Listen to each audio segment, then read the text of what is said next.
Hello friends, எல்லோரும் எப்படி இருக்கீங்க? சூப்பராக இருக்கீங்கன்னு நினைக்கிறேன். இன்றைக்கி வந்து பாப்பா வந்து ரொம்ப ஃபீவரு. இன்றைக்கி தான் கொஞ்சம் சரியாயிட்டு கபாப் வேணும்னு கேட்டிருந்தா. அதனால தான் கபாப் பண்ணலான்னு ரெடி பண்ணி சூப்பரான கபாப் வேணும். நான் சொல்கிறேன், இந்த 3 டிப்ஸ் ஃபாலோ பண்ணுங்கள். வீடியோ ஃபுல்லாக பாருங்கள். நான் நடுவில் வந்து டிப்ஸ் சொல்லியிருக்கேன். ட்ரை பண்ணி பார்த்துட்டு கண்டிப்பாக எப்படி வந்துச்சுன்னு சொல்லுங்கள். அட்டகாசமாக இருக்கும். ட்ரை பண்ணி பாருங்கள்.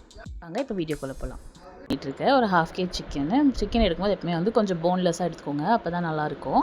இதுக்கு வந்து 1 ஸ்பூன் போல் சால்ட்டு, ஒரு 3 டேபிள் ஸ்பூன் போல் மிளகா பொடி எடுத்துக்கோங்க. பெப்பர் கொஞ்சம் ஆட் பண்ணிக்கோங்க. குழந்தை சாப்பிட்றதுனால கொஞ்சம் காரம் கம்மியாக ஆட் பண்ணியிருக்கேன். உங்களோட காரத்துக்கு தகுந்த மாதிரி ஆட் பண்ணிக்கோங்க.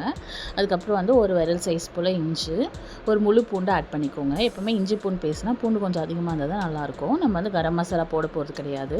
அதனால் வந்து ஒரு 2 பீஸ் வந்து லவங்கம், ஒரு 2லேருந்து 3 பீஸ் லவங்கம், ஒரு 2 பீஸ் வந்து பட்டை ஆட் பண்ணிவிட்டு எல்லாமே ஒரு பேஸ்ட்டாக வந்து ரெடி பண்ணிக்கோங்க.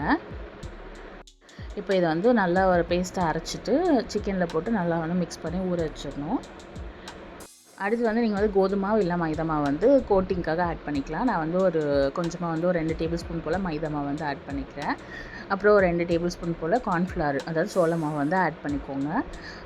இது வந்து கொஞ்சமாக வந்து முன்ன பின்னத்தில் ஆட் பண்ணிக்கோங்க. கோட்டிங் பைண்டிங் நல்லா வந்து வந்தால் தான் வந்து கபாப் போடும்போது வந்து மசாலா வந்து பிரியாமல் நல்லா ஒட்டி வரும். அடுத்து வந்து ஒரு முழு லெமன் வந்து ஃபுல்லாக வந்து ஜூஸ் புழிஞ்சு வந்து இதில் ஆட் பண்ணிக்கோங்க. எனக்கு வந்து காரம் கொஞ்சம் கம்மியாக இருக்கிறதுனால நான் இன்னும் கொஞ்சம் வந்து ஆட் பண்ணிக்கிறேன். வெறும் மிளகாத்தூள் மட்டும் ஆட் பண்ணால் போதும், வேறு எதுவும் தேவையில்லை. இதே வந்து நல்ல கலர் கொடுக்கும். இது நல்லா மிக்ஸ் பண்ணிவிட்டு நல்லா 1 மணி நேரம் இல்லைனா 2 மணி நேரம் போல் நல்லா ஊற வைங்க. எவ்வளோக்குள்ள நீங்கள் நல்லா ஊறுறீங்களோ அப்போ வந்து பொரிக்கும் போது மசாலா வந்து ஒன்றோட ஒன்று ஒட்டி பிரிஞ்சு வராது. அதனால் வந்து அட்லீஸ்ட் ஒரு 1/2 அன் ஹவர் அர்ஜென்ட்டில் போடுறீங்கன்னா ஒரு 1/2 அன் ஹவர் ஆச்சு ஊற வைங்க.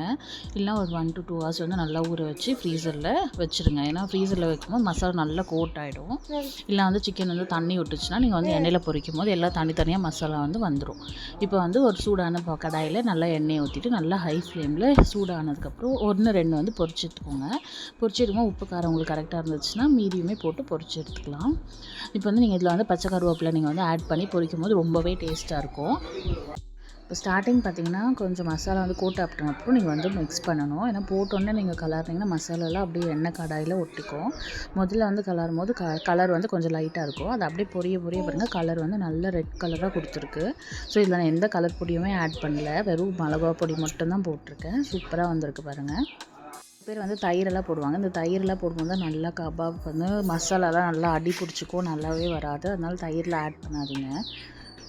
ஸோ நல்லா ஹை ஃப்ளேமில் இப்படி பொரிச்சு எடுத்திங்கன்னா சாதம், சாம்பார் வச்சு இந்த மாதிரி ரசம் சாதம் அப்படியெல்லாம் வச்சு சாப்பிட்டிங்கன்னா சூப்பராக இருக்கும்.